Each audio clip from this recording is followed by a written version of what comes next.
Good morning. 3 minutes after 10 is the time. Do you remember yesterday? Yeah? Wednesday, wasn't it? All day? Yes? Do you remember the brilliant idea I had at the top of the show? Were you here? Were you listening? I said every day I'll look for a story that could constitute good news. Yeah, we're dropping that. Can't find anything. Sorry, I thought maybe one a week. Do you think we could find one a week? Very, very hard to find good news at the moment. I mean, you take your pick. From stories, the Daily Express is encouraging you to eat food that's gone rotten, offering advice on how you can cut out the mouldy bits and still munch away.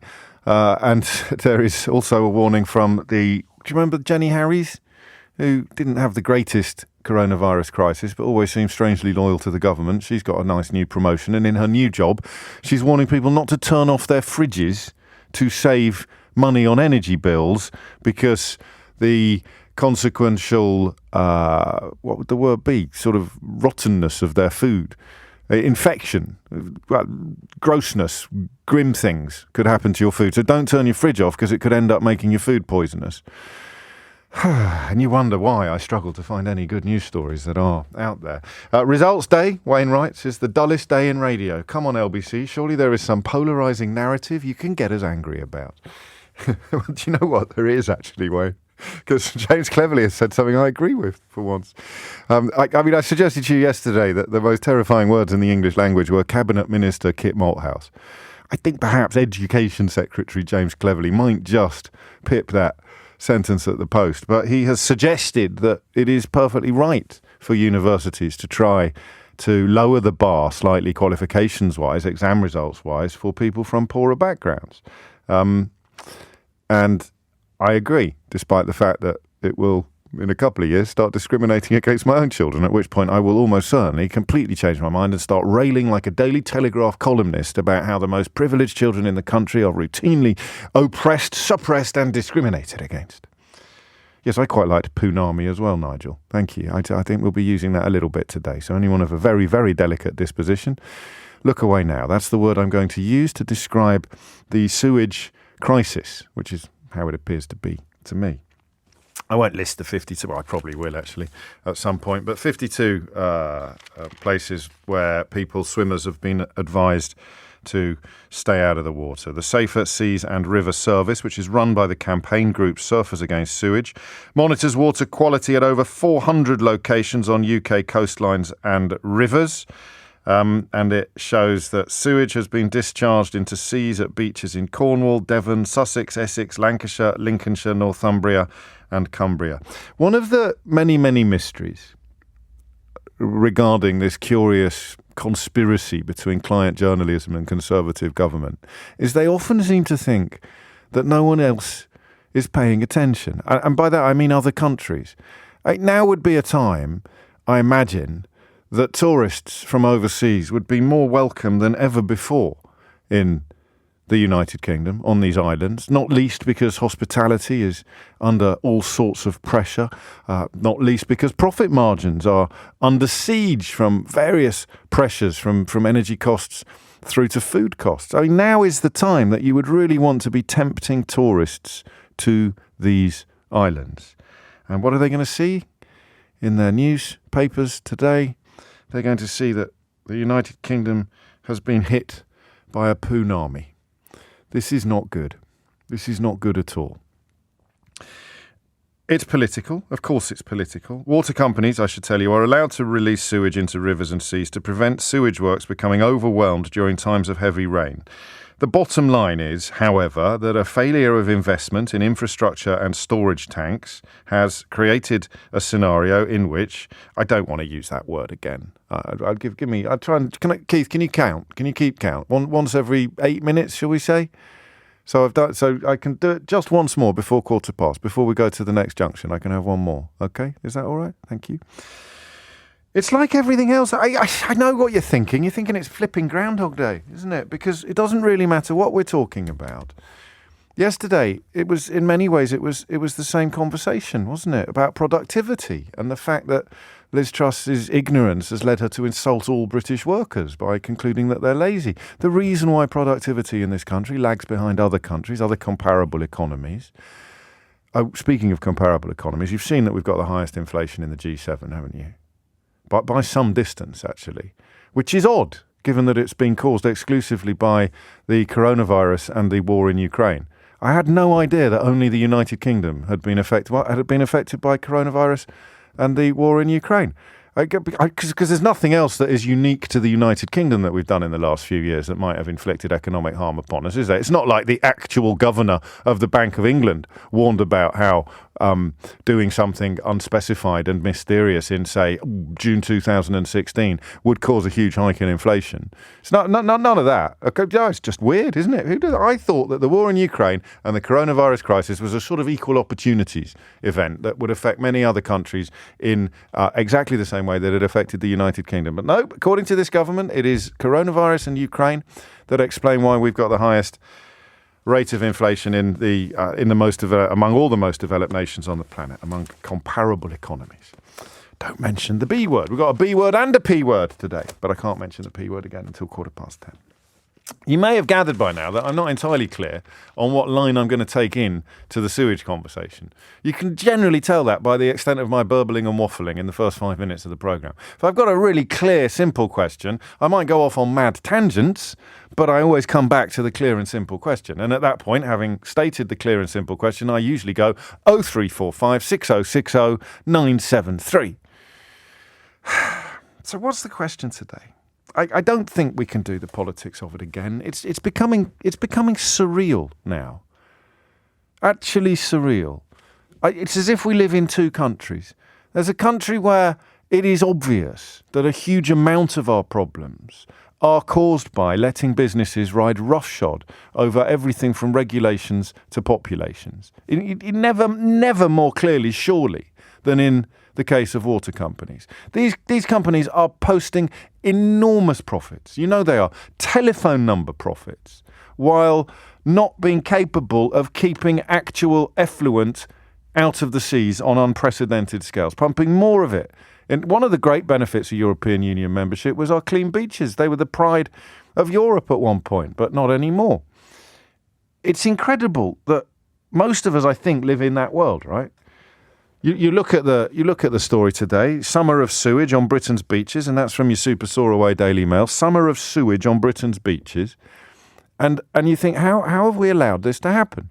And then if you're even vaguely sentient, which obviously rules out half the cabinet, if you're vaguely sentient, if you've got an IQ in double figures, you can work it out. Well, this must be linked to the amount of money that people are taking out of water companies. Fergal Sharkey has been schooling us on these simple facts now for years. I won't do it because it drives him potty, but a good guest when it comes to water companies is hard to find. Or at least it used to be until Fergal Sharkey became the sort of self-appointed protector of our waterways. So it's so blindingly obvious.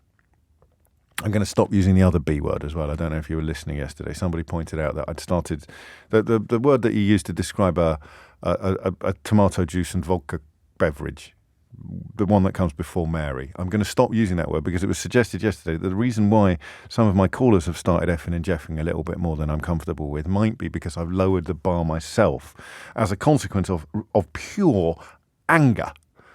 Reaching for a word, but it's a failure of vocabulary. If I have to use a word, a swear word, in order to express how angry I am, I've failed you. It's a failure of vocabulary. I shall do better.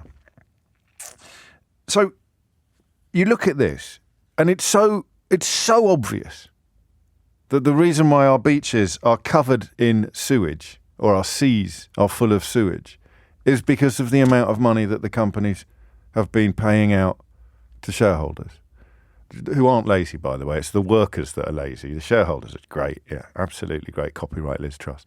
Up with shareholders, down with workers. Doff cap, tug forelock, vote Rees-Mogg.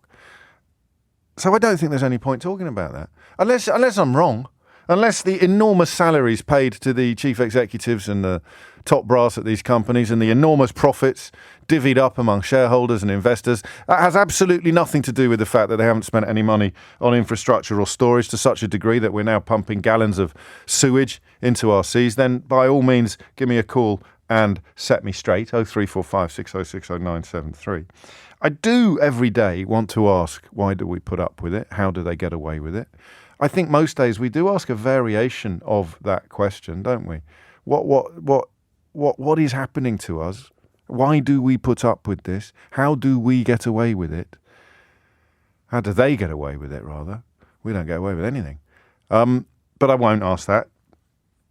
All right, I will ask that. 0345 6060 973 is the number that you need.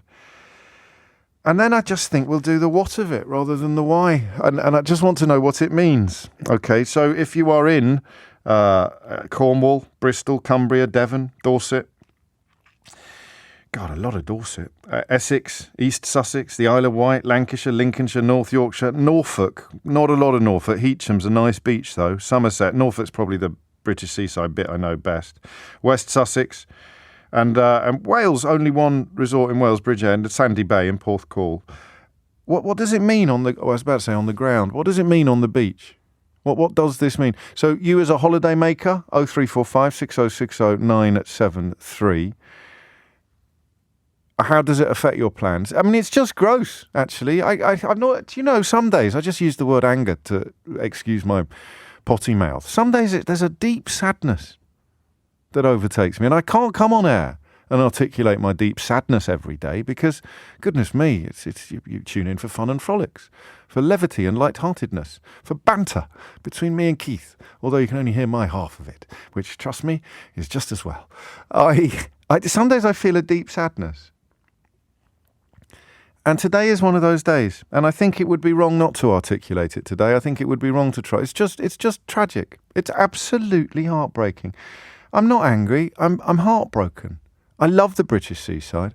I really do. I love the memories of my own childhood, and I love the memories of my own children being younger.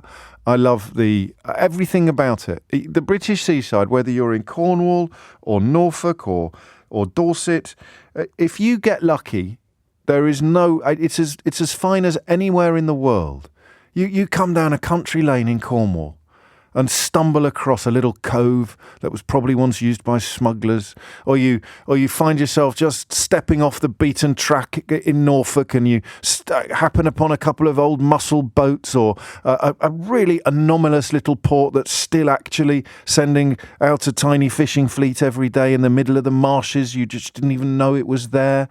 Thinking of Brancaster at this point. I just find it really upsetting that this has happened. That's why I didn't feel minded to steer straight into the politics, because it's just awful and it's not fair. And people like Jacob Rees-Mogg, who's writing bilge in the Telegraph today about how they need to cut more public spending, they don't care about stuff like this.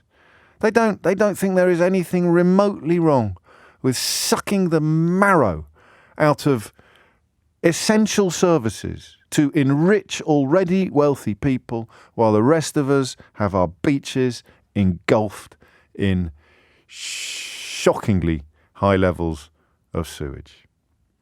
So what's going on? What does it actually mean at the seaside? 0345 6060 973. I'm not there. I'm looking at newspaper reports. I'm reading statistics. I am echoing warnings. What does it mean at the seaside? And again, the phone lines are already full, but I don't know whether everybody will be coming on. So I'll add this to the mix as well. What does it do? What does it say to you as a potential tourist? What are we doing? I mean, this is like our game face. This is the image that we present to the rest of the world. And right now, it's a poonami. It is 19 minutes after 10, and this is an extremely good joke from Chris. I don't know whether it's his own, because you can never tell, can you, on Twitter? He writes, "You no longer swim at the seaside, you just go through the motions." Andy's in Teignmouth in Devon. Andy, what made you pick up the phone? Basically, I'm just livid by the whole situation and the way it affects everyone. Last night, I was meant to be coaching for the local canoe club. So we were meant to be. I'm going to need a slightly better phone line. You're not out on the water at the moment, I hope, Andy. But we'll try. But if we can just let's try again now. I hope come off speaker or something like that. Are we there? Coaching. All right, I'll come back to you, Andy. Mind how you go. Alan's in Lytham St Anne's. That's a lovely seaside resort. What made you pick up the phone, Alan? Well, interesting that the height of the season, summer season, Blackpool, one of the biggest resorts, in terms of numbers of visitors. Is it still? Is it still when summer comes? Come and have a look sometime. I'd love to. It's pretty busy. I used to come as a kid. The Golden Mile was, and the illuminations a little later in the season. But the Golden Mile, I was fond of arcades. The Golden Mile was just like heaven for me. It was absolutely incredible. It's still held with a lot of affection. I mean, it's had its hard times, as you know, and its areas of deprivation and so on. But however, what I'm talking about is the water situation on the Foul Coast, right? Yes. Height of the season, repeated, constant sewage alarms along the Blackpool beaches and in Lytham St Anne's, actually, as well. Now, why could this be? Don't believe the issue, the excuse that they always use about water, about flooding, and about their exemption under conditions of flood. We've had no rain here, hardly any rain here for weeks and weeks and weeks. So this United Utilities, the company that serves us, is expending effluent with sewage routinely into our seas. Yes, I mean the heavy rainfall does exacerbate the problem, but the idea that it is the sole cause of the problem is palpably absurd. So how early in the beach? When did the alarm start going up this summer, or is it all year round? It can be, but within the last month there have been increasingly frequent reports from authoritative sources. And have you always lived there, Alan, or have you retired to live? 30 odd years. And can you put a point at which?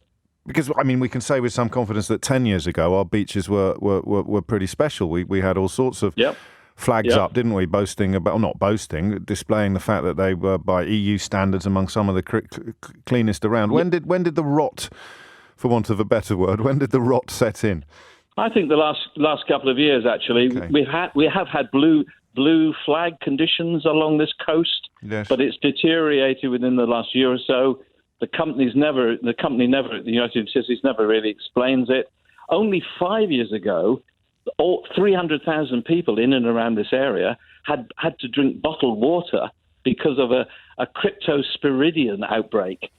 Within one of the United Utilities water processing. You keep mentioning the company. They're not here to defend themselves or offer up an explanation as to why that may not be a result of any sort of ball dropping on their part. Briefly on the political side of it, I mean, is there any other explanation than the? I mean, here's £100, Alan. You can spend it on infrastructure, or you can keep it.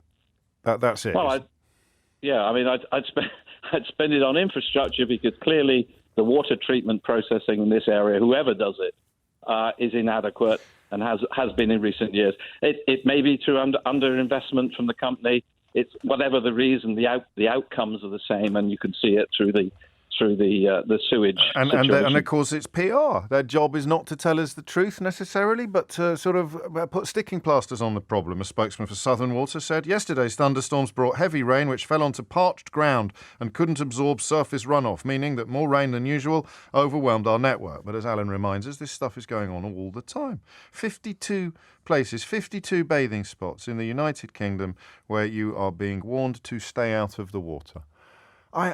Yesterday I got a bit taken by surprise when we were having the conversation about television, and I found it a lot more emotional than I was expecting to, because it made me think of my old dad, my late father, and the programmes we used to enjoy together. And the same thing's happening now. There's Alan there talking about Blackpool, where we went to Blackpool a couple of times as kids. By the time my dad had paid the school fees, there wasn't a great deal of money left for holidays. So Blackpool, Morecambe, Filey, English Northern holiday resort.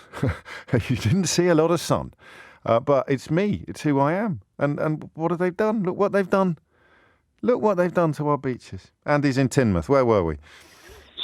I think I was getting very upset about the way it affects the people that actually live at the seaside. Yes. And one of the prime examples, I'm a kayak coach with a local club. Yes. So last night we had to cancel all our rescue training for the simple reason that it wasn't safe for people to paddle out and then fall into the water. You know, and not only is it not safe for them to do so, but it now means that we're going to have less people trained than we would have had if it wasn't for the water quality. The fact that you cannot just paddle off your local beach, fall in and have an adult help you get back into the boat. because the water is so toxic. That's how it affects you if you live locally. The other way it affects me is I was paddling out of Teignmouth a while back when we had a sewage discharge. I fell into the water. Well, actually, I didn't fall into the water, but I had my hand in the water. Yes. I was fixing something on the boat. And then that night it started to throb. By the next morning, it was the size of a golf ball. I had to go down to the local minor injuries unit. And what he said was that I had fecal matter caught between the two layers of my skin, and my hand had become infected. Oh, no. He said if I hadn't gone into the minor injuries unit, I might have actually lost the hand. So that's how serious it is. We can't train our kids to go out and enjoy the water, which is part of the reason that we live by the water. And if we go out, we've got a chance of losing a hand because of the water politics. And our local MP, bless her, was one of the MPs who actually voted not to stop people doing this. Meaning, just talk me through that again. Voted not Well, to have more regulation of the water companies. Yeah, exactly. Yeah. When it came up in the House of Commons, she was one of the people who decided that it wasn't a good idea to have more regulation on the water companies and to stop them dumping the stuff into the sea. It's worse than that because you've been listening to the endless Conservative leadership contest, and they're boasting that they're fighting over who's going to do more deregulation, is what they call it. But they're talking about.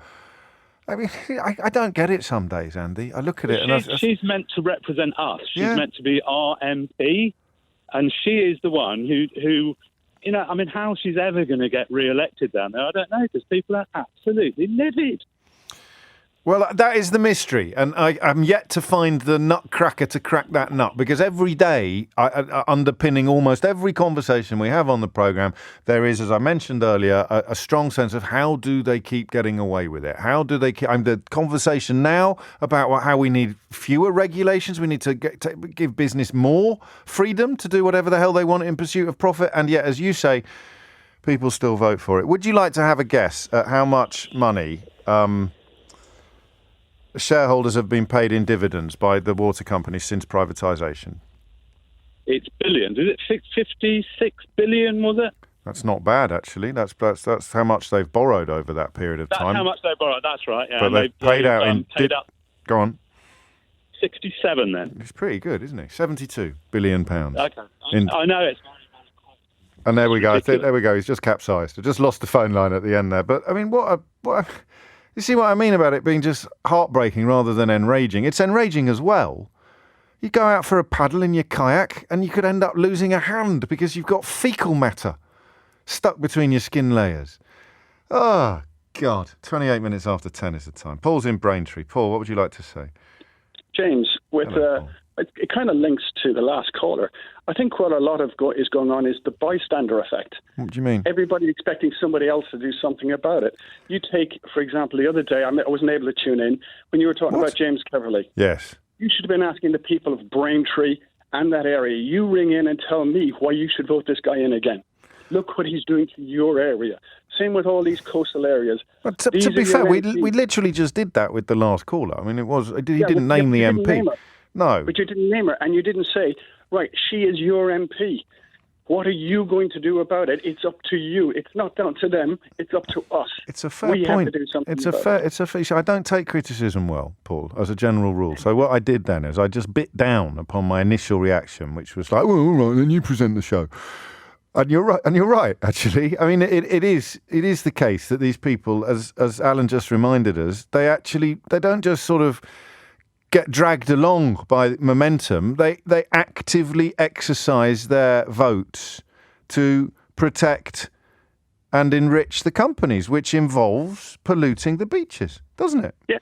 And we're all bystanding because we're not taking responsibility. Well, that's the bit I was bridling at, because in a sense, I can't fix this, but the politicians can. So bystander isn't quite right. I expect the politicians to do it, but as you remind us, they're doing the blinking obvious, the opposite rather. They're doing the absolute obvious of trying to fix it and then coming out with meaningless platitudes. When we have days like today, 52 beaches rubbish. Are you near a beach in Braintree? Forgive my geography. No, I'm not. No, I'm halfway between Stansted and Colchester. But, going over to Malden or Mersey. Yeah, Shoebury Ness, Southend. Yeah, Jubilee Beach and Thorpe Bay have both got warnings on them. It is breathtaking, isn't it? Thank you, Paul. I should find out for me who's the MP for Teignmouth, and we shall give her we'll put her on our roll of shame.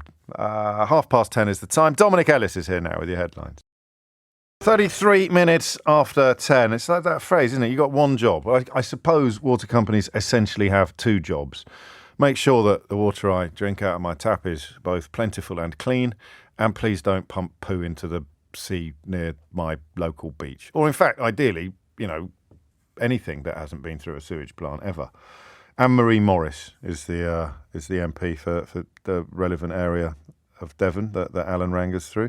And I don't have an encyclopedic memory of MPs. So you look at the Wikipedia page and it says whip suspensions, and you think, oh, she's been suspended from the party whip, so maybe she stood up like on a point of principle. And then you sort of scroll down and say, what did she get suspended? And indeed, in January of this year, she was suspended because she voted in favour of an opposition day motion on VAT cut for energy bills. You think, oh, that's good, yeah. And then you look, what was she suspended for in 2017?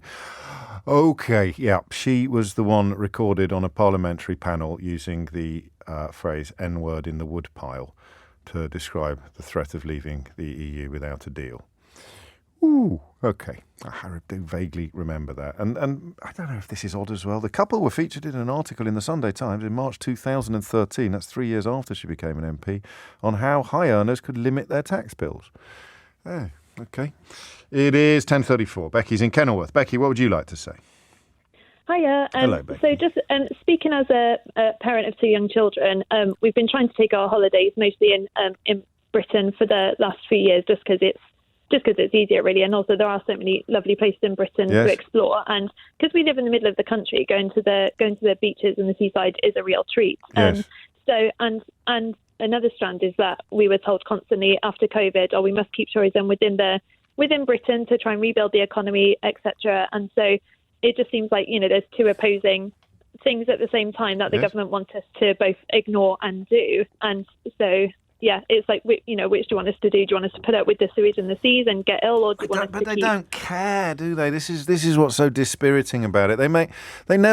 What they do on Monday bears no resemblance whatsoever to what's happening on Tuesday. You should all holiday in Britain, yay! And they wave their little flags and probably come up with a little slogan like "Make beaches great again" or something like that. And then actually, when push comes to shove, water company comes along. Maybe one of the head honchos at the water company has paid 50 grand to play tennis with Boris Johnson, I don't know, and then some legislation comes before the House that would force these shysters to actually clean up the water that they're pumping into our seas, and they just wave them through. We're all mugs. Sorry, Becky, I've gone off on a bit of a mad one there, but I'm just picturing you with your little children, and now think, I can't let them into the sea. I actually can't let them play in the sea because it's full of shocking levels of sewage. It does give new meaning to the phrase "up the creek without a paddle." I omitted the swear word there. So what are you going to do then? What are you going to do? The kids need a break. They need a holiday. Well, probably just go to more wooded and forested areas and things like that. But I've been reading a lot about the whole sort of shareholders maximising profits thing recently because there's been a lot of maximising shareholder profits being the be all and end all. But a couple of reviews, peer-reviewed studies that have come out, particularly from US universities over the past few years, is showing how that needs to become a thing of the past, because if you're maximising shareholder profits at the expense of the company investment and ruining the company, then that's actually not very good for shareholders as well. Well, I mean, it's jam tomorrow, isn't it, in a sense? It's what do you want? Do you want 100 quid now, or do you want 20 quid now? We'll spend 80 quid on infrastructure, and that will actually provide you with a much more secure source of revenue moving forward, or do you want just the short, sharp shock now? Do you want the big bang now? And that's what our economy is built on. That's what these people subscribe to. That's what they're talking about when they say we need less regulation for business. And then thinking about how this will all feed into the climate and ecological crisis as well. It's like, it is completely ignoring the long-term effects for short-term gain. Yeah, well, and that's I guess, Thatcherite, Reaganite economics. Call it what you will. What's a miracle to me, given what's happening in energy and most urgently in water in this country, is the idea that the Conservative leadership election is being conducted as a race to further deregulate business, to make them even freer to pursue profit rapaciously at the expense of, well, off the top of my head, reservoirs, fixing leaks and stopping sewage pollution. coming out of their pipes. That costs money. Every penny you spend on building a reservoir, fixing a leak, or stopping sewage pollution from their pipes, every single penny they spend on that is a penny that doesn't get handed out to shareholders in dividends. I hugely allergic to simplism, to the idea that there are sometimes, it must be more complicated than that, I often say to myself. But sometimes it really, really isn't. It's just obvious. It's just obvious. Think of your house, right? Needs a new roof. But also you'd quite like to go on holiday. What are you going to do? Well, I'm going to go on holiday, thanks. That's wonderful. And then come the winter, your roof falls in. But you still had a great holiday. Joanna's in Bury Port in Carmarthenshire. Joanna, what would you like to say? Oh, hello, James. Hello. Brilliant. It's beautiful. I just want to say, in Wales we have Cymru, which is not for profit, and I live close to a 7-mile-long beach called Kevin Sheedan, part of Pembrey Country Park, and it's had a blue flag since 1988. Gosh. And Cymru, as I say, is not for profit. So that's got to be part. That's got to be. I mean, it's just so obvious that is linked, isn't it? But it's so beautiful. I was down there during the heat wave, and there's kids, loads of people in the water, and I've had a bit of a paddle. I can't swim, but it was just lovely to see.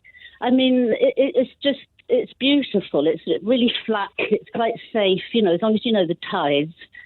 And it's just lovely, and it's nice to know that it's safe to go into, Scotland as well seems to be... there's only one beach in Wales that is on this list. There are 51 in England. Scotland seems to be... whether or not it's because Surfers Against Sewage don't cover Scotland, I don't know, but it doesn't seem to suffer similarly. And it will be, as you suggest, linked to the nature of ownership of the companies, probably. It's so obvious, as you say. Can I tell you a quick story about Pembrey Country Park and the beach? Yeah, just a quick one. Why not? Go on.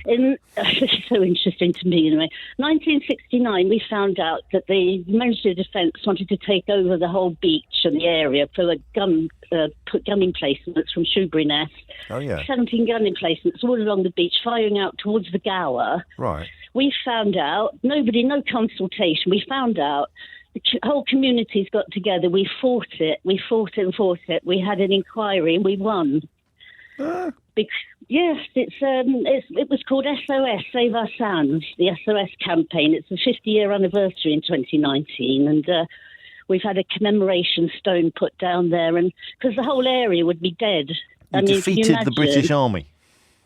Well, the Ministry of Defence, yes. No one's done that since, I don't know, what, the Crimean War, would it be? The Charge of the Light Brigade? Well, it would have been, somebody was saying it would have been the biggest land grab since medieval times, because the whole of the coast right round to, there's all army ranges all round the coast here, but we've saved that bit. That's lovely. It's a nice story, that. Thank you. I was expecting something a bit more bucolic, actually. I thought you were going to tell me about an undiscovered species of I don't know, water vole or something that wouldn't have happened if the pollution levels were high. But it's a bit of activism, a bit of collective action. Got together across all politics, everything. Everybody got together, the whole community, the Gower, all around, and we fought them and won. And they were so condescending, you wouldn't believe what they were. I would. And also, that doesn't get reported because it might give people the idea that they can actually affect a change on the surroundings around them. It might, for encourager les autres. Joanna, thank you. Quite a few of you reminding me about Jacob Rees-Mogg's contribution to maritime matters over recent years, claiming that fish will be happier because they're in British waters. I wonder how that works out today. Yeah, they'll be as happy as a pig in... Phil's in Chelmsford. Phil, what would you like to say? Oh, hi, James. Hello. I worked in the water industry for 46 years. And during that time, I covered all sorts of different roles.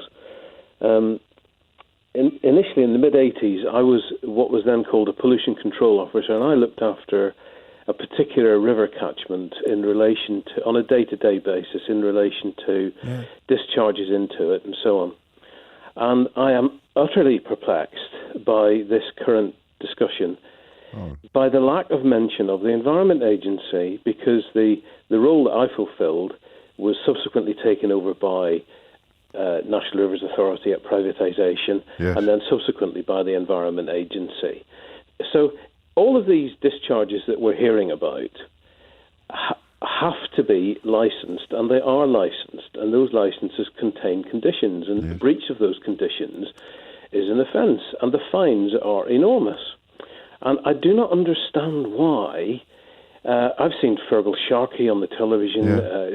He's a very, very outspoken critic of the environment agency. Yeah, and I don't understand. You see, I met guys like Fergal Sharkey from fishing interests, fishing clubs and angling clubs and so on and so forth.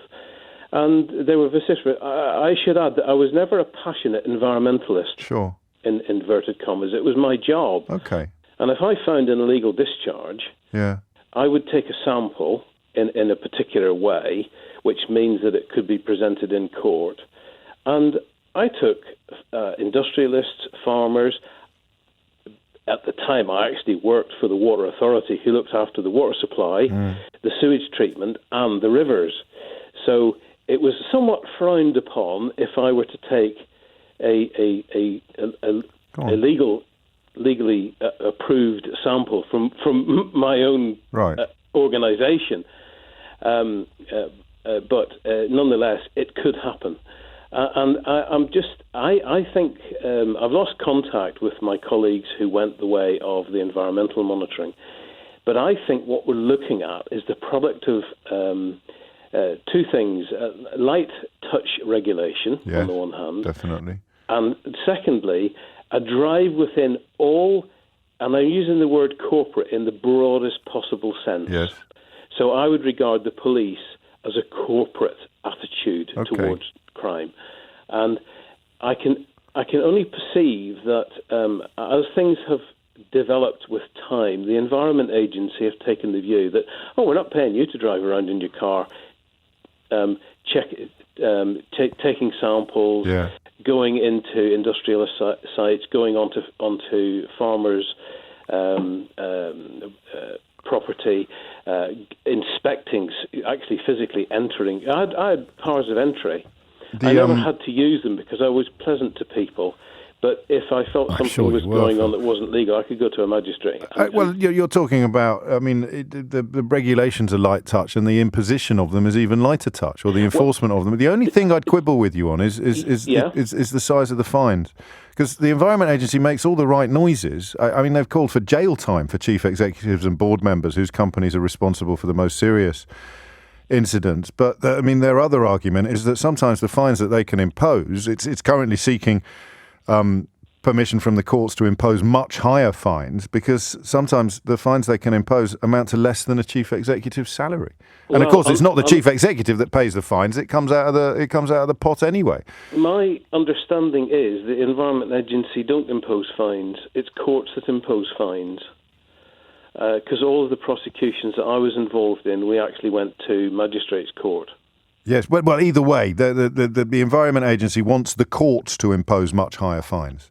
Okay, you see, the thing is, if you don't collect the evidence, then you don't get caught, and you only really get the alarms going off when things become absolute, when it actually is visible to the naked eye, like it is now, like it is this week. And that's what I find utterly amazing. I'm not surprised. When did you hang up your test tubes?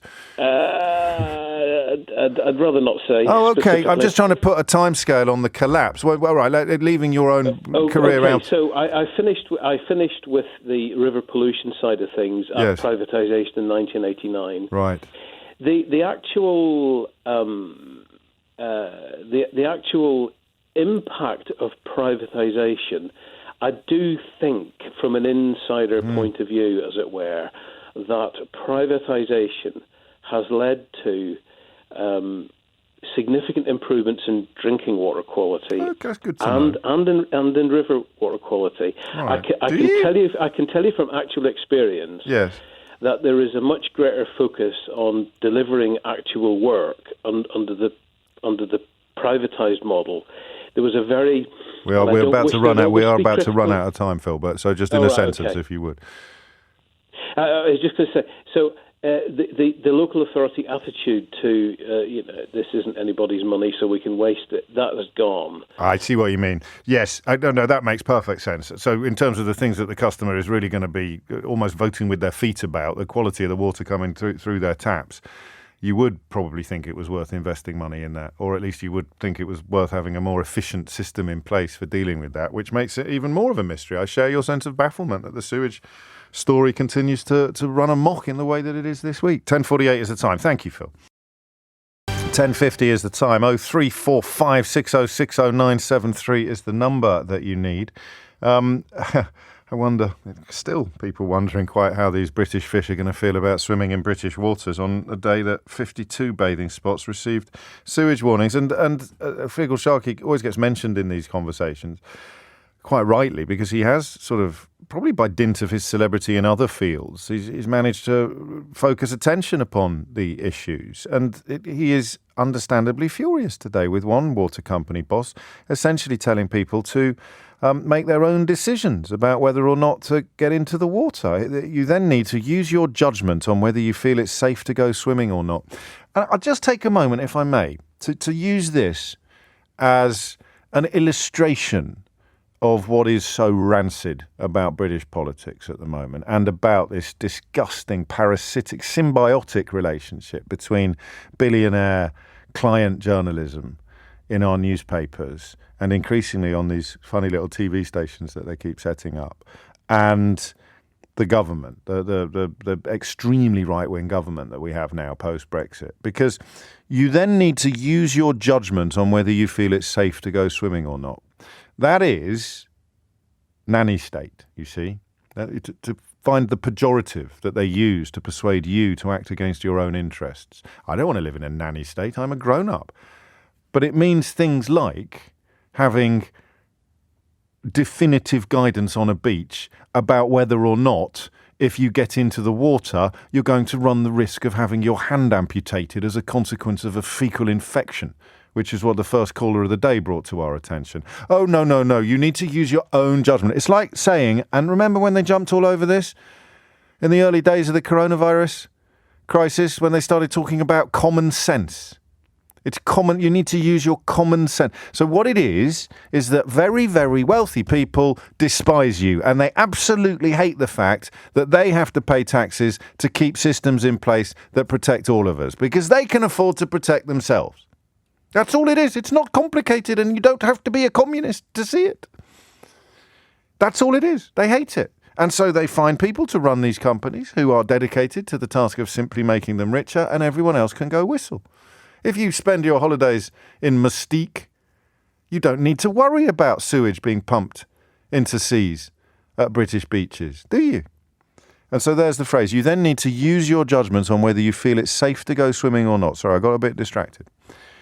So that's nanny state or small government, these phrases that they use. We've got too much government. We need a smaller state. I mean, how anyone could still entertain that notion after COVID is beyond me, but then a lot of things are. So you've got a pincer movement. We need less government. We need a smaller state. But hang on, we also need less regulation, which means that companies will be even freer to do what they please in pursuit of profit. And the government will do even less. This is what Phil in Chelmsford called crystallised for me. The government will do even less to keep an eye on them. Just think about that for a minute. That's what they call for. And they do it in plain sight. They dress it up as a negative. Oh, small state, nanny state, red tape. But that is what they are doing. That is what, the closest thing you'll get to an ideology in the Conservative Party these days is waking up every morning and asking what they can do to make the super rich richer. And I don't know why. I mean, maybe they get a piece of the action when they step down, or maybe they just get a kick out of it. It appeals to some weird sense of feudal deference. But that's the pincer movement. You see it more clearly in the water companies today than you ever will. I'd like to say it was as clear as water, but given that the water in most of the areas we're talking about is a rather sort of murky brown colour, that's not a very helpful figure of speech. So on the one hand, they're calling for less government, which means less authorities policing businesses, making sure they're not pumping shocking levels of sewage into our seas. And on the other, they're talking about less red tape, which means that the rules they have to obey are actually being diluted and diminished, even as the observation and imposition of those rules is being phased out and cut back. And they somehow persuade you to vote for it. But we live in a country, of course, that voted in 2016 to become the first nation in the history of humanity to impose economic sanctions on itself. So no surprises there. Robin is in Newlyn in Cornwall. Robin, sorry, I went off on one. What would you like to say? Well, good morning to you, James. Hello, Robin. Basically, the pollution is causing mayhem in Right, hang on a minute. Right, I didn't realise it was that, Robin. So Robin is a lifelong fishing industry and hospitality expert. I believe you've even harvested molluscs in your time, Robin. I have indeed. Carry on. Spoken to a few as well, but they're mostly MPs. But anyway, that's another issue. The pollution now is becoming to a state where it's affecting the business of mollusk harvesting throughout the United Kingdom. Every business is doing its level best to produce the best quality product for its customers. Of course. And we go through depuration, we go through purification processes. However, should the harvesting be allowed to go on, which in Class C waters it cannot, in Class B waters it can, in Class A waters it can without depuration. We have very few Class A waters around the United Kingdom. We have loads of Class B waters, which are now fastly becoming Class C, which means you cannot harvest. So therefore, the amount of shellfish going through the industry is becoming less. It's then obviously going to cause a price hike because of supply and demand market, which it is. It's live shellfish. Yeah. And therefore, with the current inflation, are people going to be able to afford to eat our product within the United Kingdom? Because we can't export from Class B without depuration. That causes weakness in the shellfish. Therefore, the shelf life on the continent is a lot shorter than it should be. That's Brexit. That bit's Brexit. We've talked about that before, or I've spoken. Yes. So previously they could export to plants on the continent would do the depurification or whatever the word is. Exactly. Yeah. Whereas now it has to be done before export, and they can't afford to do it, and we don't have the facilities. Yep. That's in a nutshell. But the in an oyster pollution, but the pollution itself is causing now major mayhem because the Environment Agency, quite rightly, when they test the waters, are finding it polluted, and therefore it gets downgraded, and therefore so you can't harvest it. Harvest. So you can't harvest it. You can't. So I mean, what? Oh man! So it's an existential threat then to a sector that was promised it would be enhanced and improved by leaving the European Union. Absolutely. Another existential threat. Yes, absolutely. And my friend Mr. Mogg, who I spoke to, I think, on the Nick Ferrari show about 4 or 5 weeks ago. To be perfectly frank, the man is a complete liar. He told me that the water regulation is now tighter than they've ever been when we were in the EU. But I just cannot practically or in everyday terms believe him, because when I'm looking at the shellfish industry, it is now so much worse off because of pollution. Yes. I mean, I don't know what goes on in what passes for his mind, but maybe there's something written on a piece of paper somewhere that says it, and it's completely at odds with the reality that you encounter every day in your livelihood and in your home. But he's got some, I don't know, I honestly don't know. The mind boggles, it really does. What does the light at the end of the tunnel look like? It's not there yet. It's not, is it? Because it would involve an epic investment in infrastructure, and who's going to do that? Well, actually, it is now worse than that, because if we don't have clean waters to harvest from, the infrastructure becomes a total white elephant, and it's just not going to be functional economically. Thank you once again for your expertise, Robin. This is one corner of the country where experts never went out of fashion, and I guess it has to be pointed out, there is no pleasure whatsoever in hearing and seeing people like Robin, who was our fishing sort of expert, and Kieran, who was our import-export expert,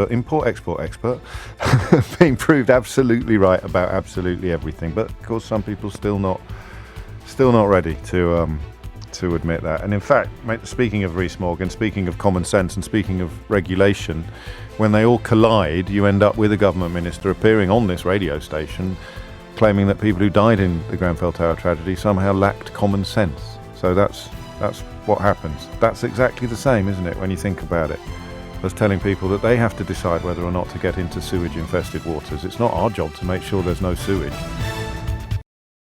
3 minutes after 11 is the time, and you're listening to James O'Brien on LBC, where we are turning our attention next to the A-levels. It's a tricky one, this, because the annual event where Jeremy Clarkson puts out his rather condescending tweet, but it is a bit po-faced to complain about it, where he points out that he got terrible results in his A-levels, and he's usually puts out a holiday snap or something like that, which is naffle used to anybody. But sometimes with the professional outrage merchants, and Clarkson's one of the ones I actually quite like most of the time. I mean, if I was a professional outrage merchant and I outraged you, why would your outrage be a problem for me? Do you remember last week when I did a slightly tongue-in-cheek soliloquy on why my job is much harder than being a manual labourer? I mean, that is, if you're going to get angry about it, it's almost like throwing coins in my hat.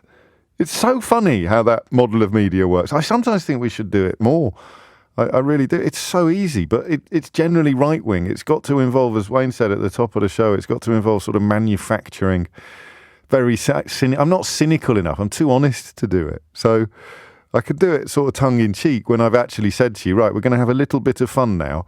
I worked for 2 weeks on a building site in South Yorkshire once, and I think they should put a blue plaque up to commemorate it. It's obviously a mark of a conversation that is dripping with seriousness. But I do sometimes wonder whether the family coffers, my children's inheritance, would be somewhat enhanced if I started doing the really easy stuff, like a Clarkson or a few others I'm sure you can mention. But anyway, we're not doing that. I don't want to do Don't Worry If You Got Bad, because the thing is, and it was Nick Ferrari that taught me this actually, I didn't have children when I started working here. So I used to approach exams day quite differently from how I do now I have got children. And Nick always pointed out that it's take a day off from the sort of criticisms or questions. Just let the children, let the students, let the pupils have this day. It's huge for them. So conversations about whether or not A-levels still matter or whether or not you should go to university. They've got their dreams. Some of those dreams have come true today and some of them have been dashed. So just respect that for one day only. Okay? And I actually agree. I didn't agree at first, but now this is the first year for me. Crikey, we get GCSE results next week in my family. I hope that I've managed to not be, well, I know that I've managed actually to not be a parent that puts undue pressure on their children for exam results. But I'll tell you something for nothing. It doesn't matter much. Some kids will just do it to themselves, regardless of whether they've got a pushy mum or a pushy dad. They will just do it to themselves, and peer pressure. And they feel that there's so much at stake, don't they? That's the thing. And I don't know whether I'm ever more privileged than when we're discussing stuff like this, because I found exams relatively straightforward and a relatively easy passage into university, and now I've got a job that I love and all that. So I've got no idea really what it's like to get slapped in the face when your exam results come in. I just don't know what that feels like. But I do know this, and I think I'm allowed to say this. I hope I am. If you go to a school like mine, part of the dividend that your parents receive is grade inflation. They would not be spending tens of thousands of pounds upon our education if they didn't expect us to get better grades at the end of the process than we would have got if we'd gone to the school round the corner. Unless, of course, the school round the corner is one that you go to because you've managed to move into a postcode that has slightly inflated house prices because the schools in that catchment area are so good, which to me, both morally and philosophically, is exactly the same as private education. I'm a massive hypocrite on private education. If I was in charge of the whole country, I'd get rid of it. But as long as it exists, if I didn't avail myself of its benefits as long as I can afford to, my father would come back and haunt me. Of all the beliefs, of all the things we argued about when I was young, and that I now realise he was right and I was wrong, I can't justify it. Not in a million years. Because some people prioritise having a fast car or having fancy holidays or whatever it may be. Some people are lucky enough to have all of it. But if you want to put your children's education at the very top of the list of the things you will spend your money on, then it's very, very hard to fault that logic. Education is a wonderful, wonderful thing. And the fact that it is not great for some children is a tragedy. Which leads me to James Cleverly, who has, for once, said something I think quite good today. In fact, the Daily Telegraph today is like a study in the split personality at the heart of the Conservative movement. You have one of their particularly crazy columnists writing very, very passionately about how wealthy middle-class children are the real victims here, because some of them, even though they've got very good grades, are not getting into their chosen universities. But you have, and here it comes, incredible, unbelievable phrase alarm. Would that be too Will that be too much hard work? Can we get a sound effect for the incredible, unbelievable phrase alarm when I say things like Cabinet Minister Kit Malthouse and then a little alarm goes off? Or Education Secretary James Cleverly? No? Minister for Brexit Opportunities? No, of course, you're right. Because when I say Secretary of State for Culture, Media and Sport Nadine Dorries, it would break, wouldn't it? It would actually blow up in my face. 9 minutes after 11 is the time. So they call it social engineering on the right of British politics. I don't know what you call it on the left. I think you would call it prioritising places for poorer pupils. And of all the things that we've talked about over the years, and of all the things I've changed my mind about, and of all the things I acknowledged a little bit of hypocrisy about, I really, really, really hope that I don't change my mind about this one in a couple of years' time when my children start applying to university, because it is so obviously right and fair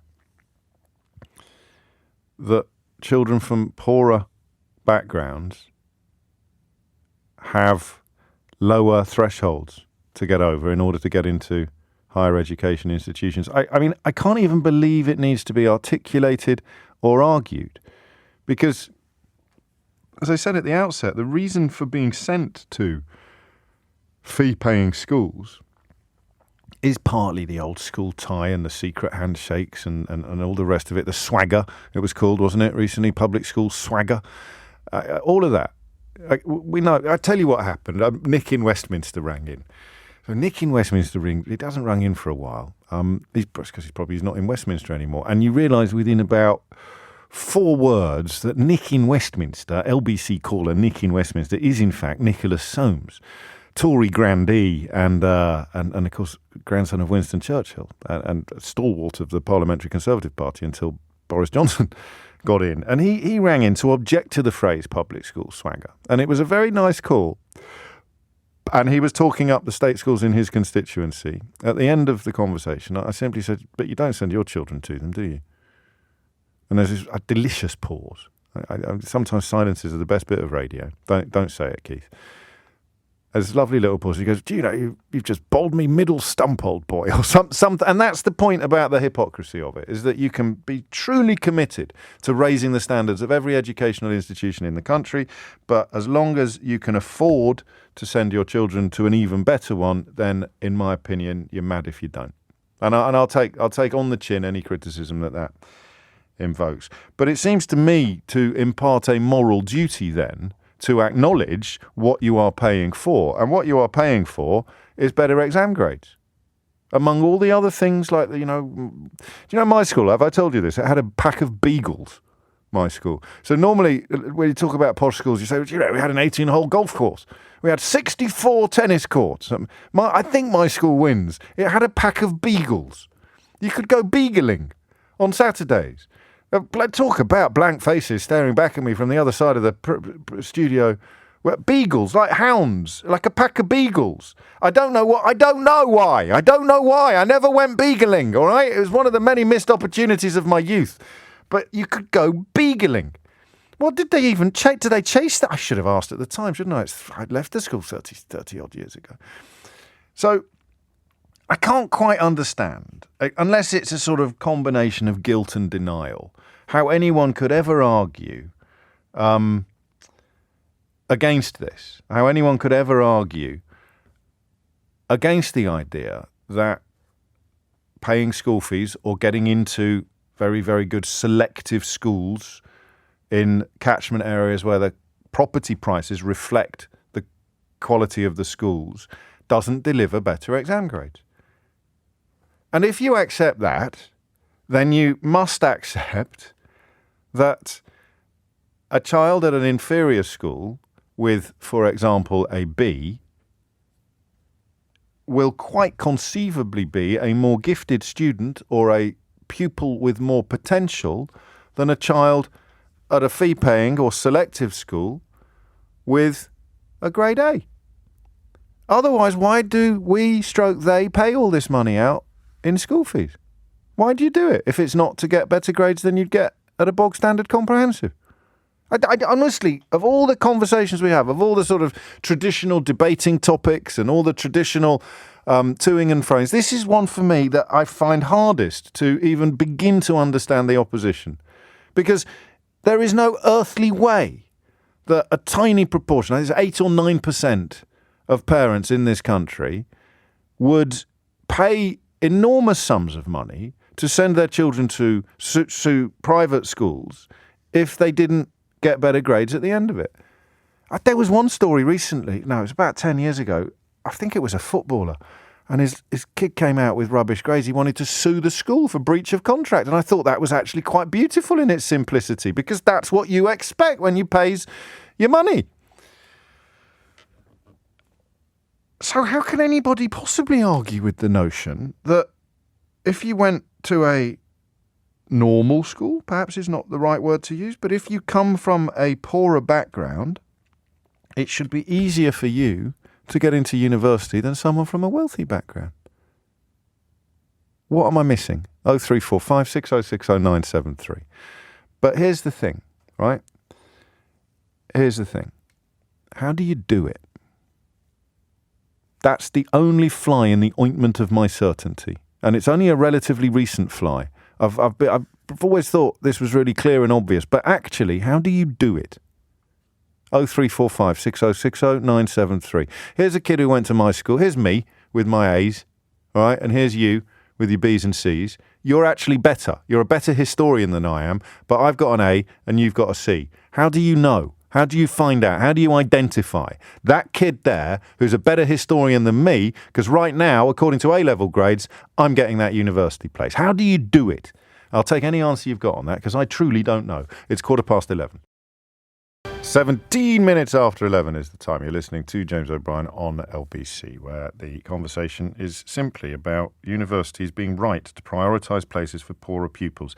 The only quibble, and you're more than welcome to challenge me on this, and I do acknowledge, in a sense, that if you've spent tens of thousands of pounds or moved house to get your child into a school where they are almost guaranteed better grades than they'd get at other schools, then it's only fair for them to have first dibs on university places. I'll need a little bit of help understanding it. But how do you find the pupil who has... How do you know? How do you prove it? So go to a fancy school, get an A. Go to a bog standard comprehensive, as some politicians used to call them, get a B. Pretty obvious the kid with the B is at least as good, if not better, than the posh kid with an A. But how do you prove it? How do you actually pin it down? Ian's in Norfolk. Ian, what would you like to say? My biggest concern is that these kids that do get Bs finally get these amazing places, and because they didn't achieve as well, they're not going to be able to keep up with all the kids that got A's. Yes, and in the end, just before you go on, just give up. Yeah, the opposite is true. Actually, according to all the research. I think it was King's that conducted the research most recently, and they actually excel. My biggest concern is my wife, I love her to pieces, she actually went back to uni. She went the hardest way possible. She access course, foundation course, then finally was given a course. Done it, the whole lot, got her degree. And then she went to go and become a teacher, to be told, because you didn't get a C in maths, you now have to do a year in maths before you can actually become a teacher, even though she's got a degree.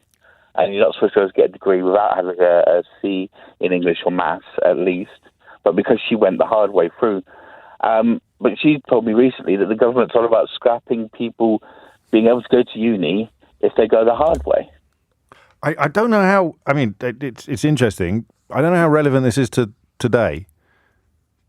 We're talking about kids who are getting their A-level results today.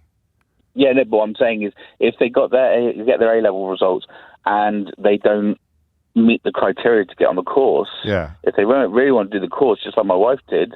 Yeah, but she didn't do it as an A-level student, did she? She went through it to get her A-levels to then do it. That's what I'm saying. So she done it the hard way. And no one told her that her ambition to be a teacher would be compromised by her not having a GCSE grade C in maths. No, not at all. That's outrageous. She had to read. She should get her money back. She'd spent literally 7 years. And then she had to go back and get another one. Well, someone should have pointed that. I think it's quite a specific example that you offer up, although the broader caution is pertinent, I'm sure. The idea of, I don't know, I don't like the phrase giving people ideas above their station, but there is perhaps an element of it in what you're saying. Not if it's as simple as a GCSE grade C maths, though. I mean, certainly in my day, I don't know if it's gone backwards or forwards since then, getting onto an A-level, proper A-level course without having certain attainments at GCSE was almost impossible. Thank you, Ian. Sarah's in Boroughbridge in Yorkshire. Sarah, what would you like to say? Hi, James. Can I just say that your radio station is amazing? Absolutely love it. No, you can't say that at all. It'd be far too sort of self-aggrandising. Carry on. Anyway, so I worked as a teacher in state system. I worked in challenging schools. And when I say challenging schools, I mean children from a mixed background, yes, incredibly impoverished and some quite affluent. My two daughters both went through the state school system. One of them graduated from Durham in summer. The other one graduated from Northumbria, and she is a designer for LSA. And what I'd like to point out is that there's always been a perception that, from my point of view, is that a lot of people send their children to private schools because they think that education is going to be better because the teachers are better, etc., etc. Yes, fair. Absolute load of rubbish. Absolute load of rubbish. And the one thing that why are the grades always better then? Because they have smaller class sizes. Yeah. And a lot of the private schools also vet the children before they go through. So they have to have a certain IQ in the first place to actually get the places. Yeah. But the conversation we're having today is only really about grades. It's about going to the schools that you describe and paying that money in expectation. Hang on, you can't respond to what I'm saying if you haven't heard me say it. Paying that money in expectation of higher grades. Yes, right, okay. So I'm not going to say the school because I could get into trouble for this, but I know that there's a school in the area where I live where they have two different centre codes, and centre codes are where they literally put their grades against the school, and they convolute them so that they appear to be better than they actually are. Oh, I don't doubt it. I'm glad you didn't name it. Let me steer you back to the question that we're actually asking. There's two. The first, I think I know your answer to that, would be should universities prioritise places for poorer pupils? I think you'd say yes. How do you find them? How do you identify those pupils? How do you identify the pupils that have been I mean, I don't think I'm oversimplifying it. It's not just looking at their socio-economic circumstances. It's looking at their educational potential. So the kid with a C, who if they'd gone to a posh school would have an A. How do you spot that kid? Well, I tell you, you can do it very easily because there are some private schools that do not have common entrance exams. So the parents are paying basically to get their thick kids higher grades. Yes. Well, not just their thick kids, they're clever kids as well, Sarah. But again, we're steering away from the central question. I'm clever, and I got grades at A-level that I wouldn't have got if I'd gone to a difficult school. So how you identify it? So, that is difficult. That is difficult. With respect, that's the phone-in we're having. Yeah, and so you should really then look at the demographics of that school and then have a weighting for that school from where those kids come from.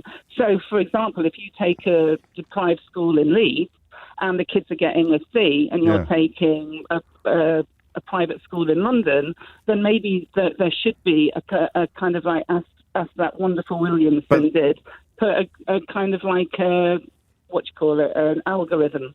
God save us all from algorithms. Yeah, I mean, not to overcomplicate it, but my problem is every child in that class, and Leeds isn't a great example given Liz Truss's recent embarrassment, but every child in that class with a C, they're going to be better and poorer. I don't know if the instrument's too blunt to simply say you're poor, you've got a bad grade, you can have a place at university. You say you're rich, you've got a good grade, you can't. I want to be confident. I want to have more confidence that it's not just the socio-economic. Maybe it is just the grade. If you've got a B at a school that is demonstrably struggling, then your achievement is clear. But what if you were getting private tuition at home? What if your dad was a university professor? What if you were sent to the local comprehensive because of your parents' politics and you were being tutored at the weekends by your godparents? Maybe I'm being a bit silly. But whenever I feel absolutely certain about something, in this case, the rightness of prioritising places for poorer pupils, I start looking for quibbles. Suzanne is in Westcliff-on-Sea. Suzanne, what would you like to say? Yeah. What's the sewage like there? The sea's beautiful. It's Okay. absolutely, it's fine. There's no sewage. I was actually swimming this morning. There you actually, go. I'll be in careful. Shortpool, yeah. I shall listen very fine, carefully to fine. see if you I get took a big taken ill. gulp. I took a big gulp of salt water, but I was fine after. Anyway. Okay. Anyway, Keith, start the clock. listen. Yeah, I I am listening.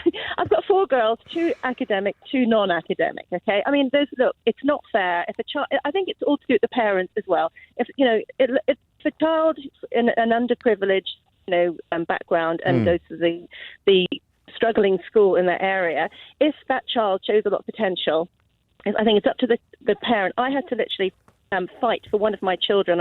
She didn't pass her 11 plus, but I knew how bright she was. But I had to fight for her to get her into the local selective grammar school, which is one of the best in the country. And now she's a physics, just basically got a first in physics at uni in Leeds. But okay, I fought for my child. Otherwise, she would have stayed at the struggling school. But this is my concern. I think I'm understanding. Exactly. I'm concerned about the kids who haven't got a mum like you. How do we find them? Yeah. Okay. Well, yes. There are. Some of the struggling schools, some of the lower schools, they do have different sections. They'll put the brightest kids in different streams. I mean, I know in this area there's a lot of children from the lower schools, what they call the schools before they go.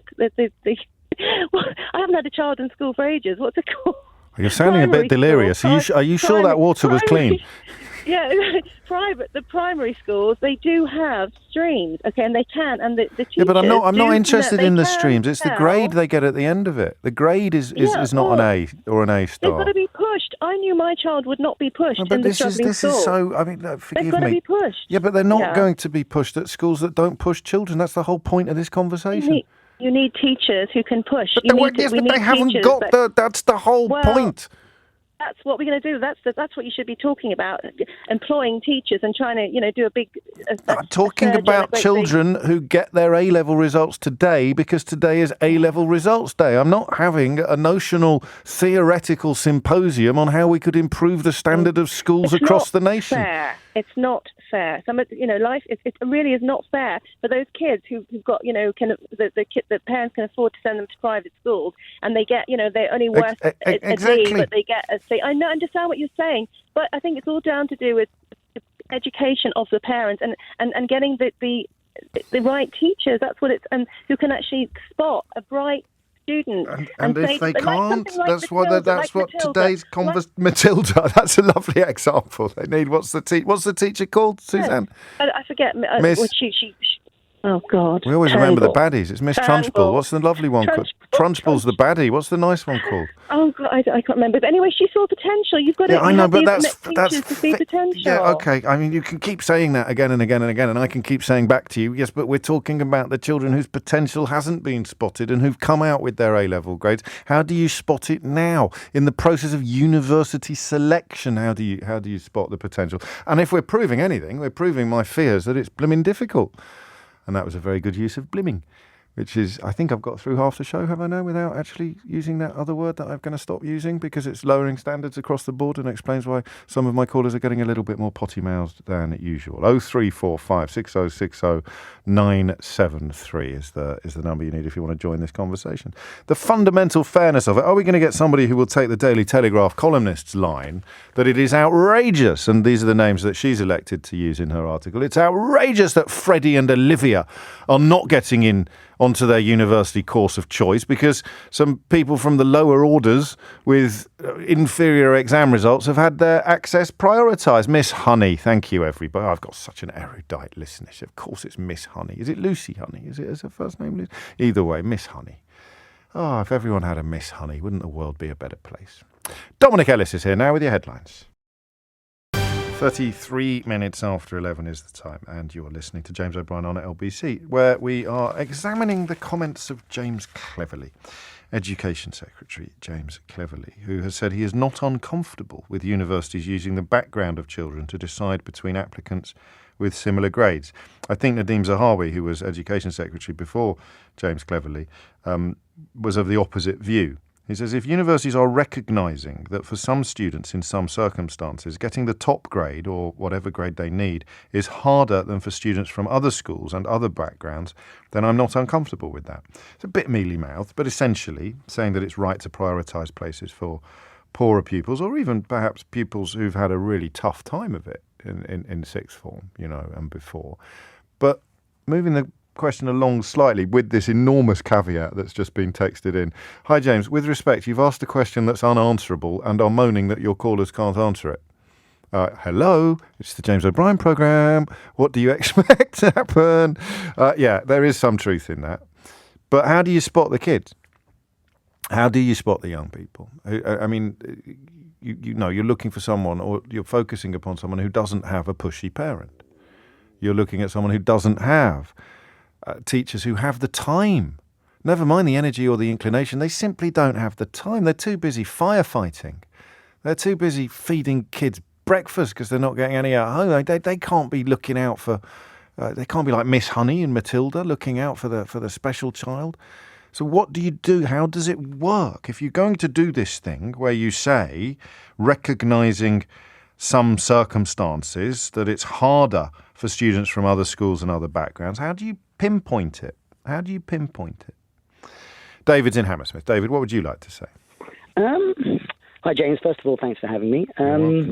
I think my kind of view on it all is that if you have a lot of children that went to private schools then get discriminated against effectively because there's not a level playing field in terms of applications to university, and you positively discriminate for state school kids. It's the opposite, isn't it? Isn't it an attempt? The playing field's already unlevel. Otherwise, people wouldn't be paying tens of thousands of pounds to be at the top end of it, would they? So it's an attempt to actually make it level. Will you not then get some of the parents who send their kids to private schools to then say for the last 2 years, for example, in their sixth form college or wherever they might be at college, to say, right, I'll pull my kid out of a private school, I'll send him to a state school, and then I'll apply vis-a-vis a state school and then still be in a position where I'll get the place or I had a better education up to 16. Possibly. I don't know. Do you not have to put all of your schools on your UCAS form? I don't know if they considered that. Maybe they just look at it from where you're applying from. Well, if this was a real and present danger, then I've just fixed it. But how does one get round that then? I've told you. You put it on the UCAS form, you put your whole schooling on there. But then how do you filter that? You say, right, someone who went from the age of 11 to 16, we still let that person in, but not the person who went from 16 to 18. Yeah, people who've been privately educated from the ages to 11 to 16 will not be put on the underprivileged pile, David. That's exactly right, yes. And what about primary school then? Yeah, we could include that if you wanted. How far back do you go then? If their parents then went to comprehensive? As far back as you want, all the way back to primary school. I mean, I'm in a similar kind of situation. I went to a comprehensive school and managed to get into a good university. Whether they discriminated in a positive way for me 20 years ago. It wouldn't be discrimination. Stop saying discrimination. They would have been equalising. Of course they would. How could anybody pretend that the education system isn't an unlevel playing field? And I've got it at both ends. I both went to private school and I pay school fees for my children. Yeah, and I went to a state school, and I'm in a position where of course it's an unlevel. But it is by definition the most unlevel of playing fields. That's the whole point of being on it. So you can't discriminate by making it more level. It's the opposite of discrimination. It's equaliser. I don't understand your beef. I've solved your loophole. It's not beef. My only concern is... I've closed that concern. We're going to look at all the school. We're going to look at I imagine they do. I can't, but I mean, certainly... But do they have the resource to then go back and look so far back as to where the person's come from, their background? Well, if you're going to say that, then you can lie on... You might as well lie about your A-level grades. You're going to say, do they have the resource to actually check what you've written on your UCAS forms? And we do away with UCAS forms altogether and take it all on trust and horoscopes. No, the credibility of it, yes, they can check that and see whether or not it's truthful, but to see whether or not, okay, that school, maybe it's a state school or maybe it's a state school or a faith school that's better than a independent school. Which They're means not always, it's not always the case that which means a that the private school is better than a grades, state school. yes, so the school's reputation, especially with all the targets and league tables that we've got now, you're not going to be talking about the schools that are at the top of the league tables, are you, David? But then, surely there's another layer to that. You then start saying let's discriminate between state schools. Just say again? If someone's got a better Ofsted report, then we'll say that person must have had to study a lot harder if they went to a school that had a bad correct. Ofsted report. The better so the where school, do you draw the line? the better then the you're school. layering it. Well, you draw the line wherever the line appears. The better the school, the less likely you are to be put upon the pile marked disadvantaged. I mean, the person who's deciding on letting you into university says, right, let me look at the Ofsted, and then try and put that into a formula as to whether this kid could have done better because he went to a school that had a bad Ofsted, and then I'll let him into this university.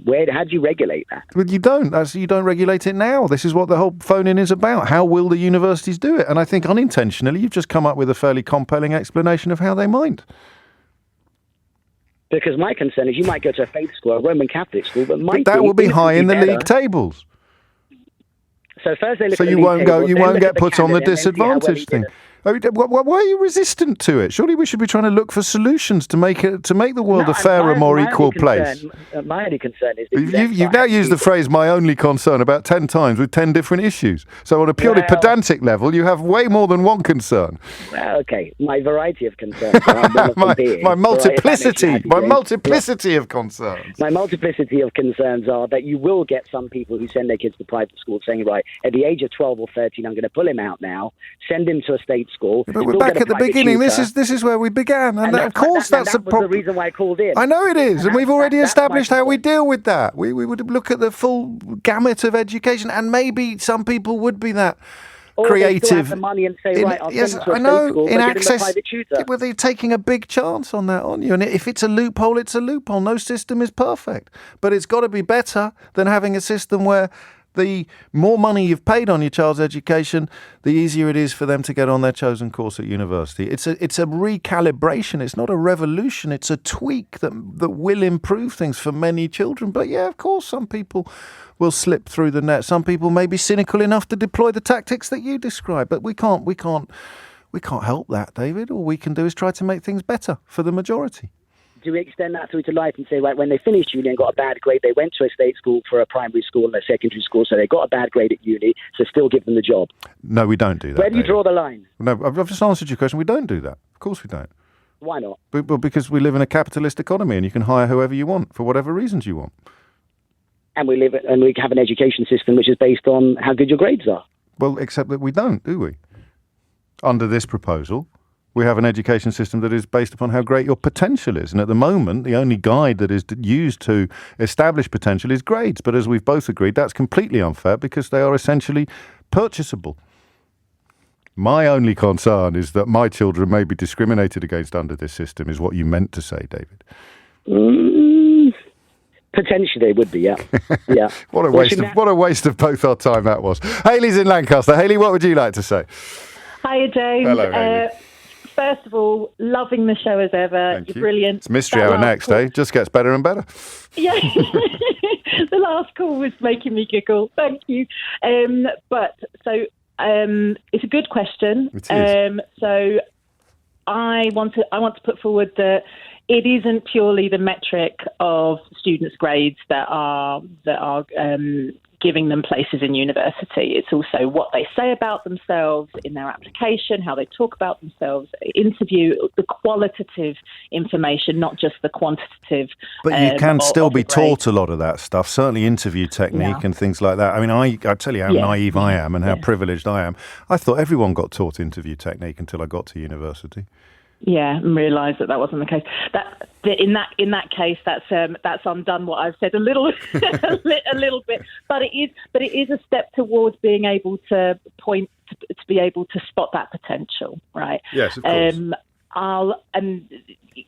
First of all, as well, I completely agree with the idea that students from state schools who are from socioeconomically more vulnerable backgrounds should absolutely be given a slightly lower bar. And I don't think it's about equality. I think that's about being equitable. You know, That's what I meant. That's what I meant. Yeah. That was just me. Nobody's perfect. That's the word I want. Equalising, but equitable is what we're talking about. How do we know where to put the bar, though, and how do we know which kids deserve it, if you like? Well, my big thing was going to be, it's about what they say about themselves, what they think. But you're right. But you're right about the training as well. But I think that there's still ways of spotting him. I mean, sort of the people that are kind of working, that doing the admissions, they know what the kind of training is that goes into it. The student is still, they're not a blank canvas, right? They're not this kind of cog that's taking on the training. They have to bring themselves into that process. And that's still being assessed to a large extent. The problem is, as well, as I think we all acknowledge, is that the disadvantage may not be socioeconomic. What if you're cripplingly shy? You've got great grades, but you give a appalling interview. You just need to and the academics haven't got time. Likewise for written application, if you have dyslexia or absolutely. And you're not going to get help. At my school, you'd got enormous amounts of help with your written statements and doing that sort of thing, and even lessons on interview technique. And at other schools, you'll get none of the above. So it is, and that's why I think David's call was perhaps unintentionally quite helpful, because you can't let the perfect be the enemy of the good. You're just looking at things that might make things a bit better for some people, a bit fairer, a bit more equitable. And it puts the onus then, I suppose, on the university to identify that potential from students with lower grades. Yeah, it does. But I think to kind of have a bit of faith as well that they do. Yes, I understand your point. Yeah. Yeah, and also, I mean, I suppose as well to kind of support that point somewhat from a sort of slightly different angle. We remember kind of from a couple of years ago when the algorithm, during the worst of COVID, the algorithm was introduced to use that to say what A-level students' grades were going to be, and it was an absolute debacle. It was a total mess. And one of the, there were a couple of really awful things going on there. First of all, they were letting the kind of the technology tail wag the dog, where what you should have actually had, in my humble opinion, is much more emphasis placed on the expertise of the teachers who had already been working with those students, who knew them, who knew their effort levels, who knew what kind of marks they were turning around. The teachers haven't got their workloads are huge now. We can't add that to it. What we need is some sort of aptitude test as well, that like a combination of aptitude as opposed to accumulated knowledge. But I mean, you can even game IQ tests. You can even have training on how to get higher marks on IQ tests. That's the nature of humanity. It's why some political ideologies, however beautiful they may be on paper, don't work. So people are always going to pursue advantage and use whatever they can to get it. Thank you, Hayley, and thank you for the kind words as well. It's a funny one, and I keep seeing this text because I've highlighted it on my screen. With respect, you've asked a question that's unanswerable and are moaning that your callers can't answer it. That's outrageous. I'm not moaning. 11:49 is the time. Kate has tweeted. Kate Richardson Walsh says, should we be considering the young person as a whole human rather than their grade potential? To which I respond by saying, well, you would say that, wouldn't you? You've got a gold Olympic medal and a gold bronze medal in your back pocket. So obviously you're, she's dead right though, isn't she? That's the whole challenge, is finding potential, identifying potential that goes beyond mere grades. And as Kate adds, it's tough, though, as a lot of comprehensives don't give their young people space to explore potential or grow hope in their future, which is why, actually, in sport, I don't know if it's true of hockey, which is where Kate won her medals, certainly rugby union, for example, if you were potentially a very, very gifted rugby union player, there's a vanishing number of schools that is likely to discover and hone that talent. I know there are also clubs, Saturday clubs and stuff like that. You don't have to go to public school, but it's a bit weird. I went to one relatively small school, 600 lads in my school, and there were 3 rugby internationals in our year alone, or the 3 years, year above, year below, and my year. 2 Republic of Ireland internationals and an England captain. That's not statistically viable, is it? Unless you're at what we used to call a rugby school. Harry's in Southall. Harry, what would you like to say? Oh, Mr. O'Brien, I'm absolutely furious. I'm sorry. You say a lot of things that make sense most of the time, but today I'm curious. My parents came here from India in the early 60s, absolutely nothing. They worked in factories all their lives. They could hardly speak English. I failed my 11 plus, but I thought I'm going to try and do the very best for my children. I've worked damned hard, haven't gone on holidays, I've stayed in Southall, but I've got my boy into a private school in Ealing, right? Yes. And I think, when I hear his sort of comments, I think, why do I bother? Why do I bother not having holidays when you're always saying, let's rejig things because that lad who had private education has got an advantage. He's got an advantage. I've worked damned hard all my life, Mr. O'Brien, that's why. I hear you, Harry. And there's lots of people who don't make the sort of money that we make, who also work damned hard.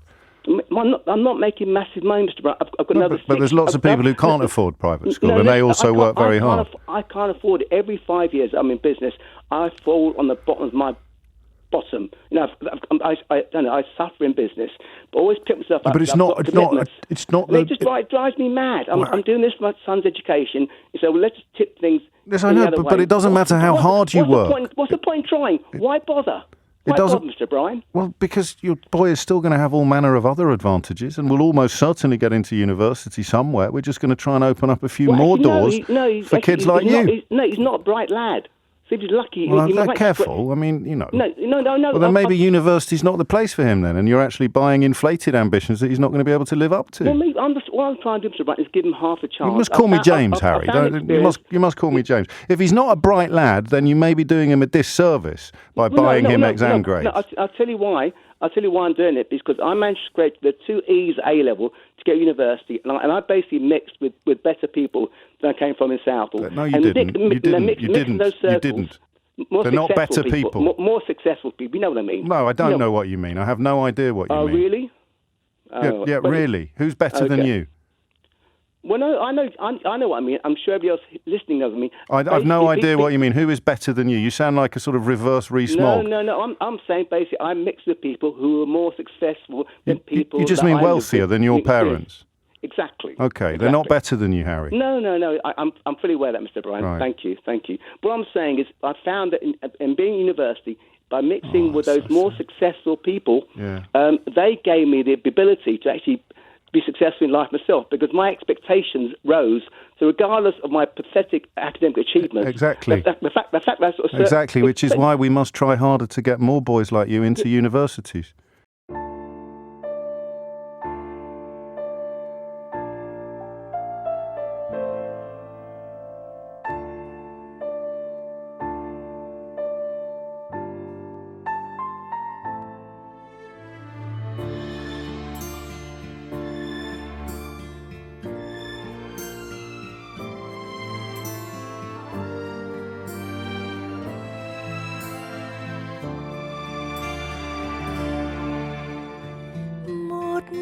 Chiều cuối thu đông lại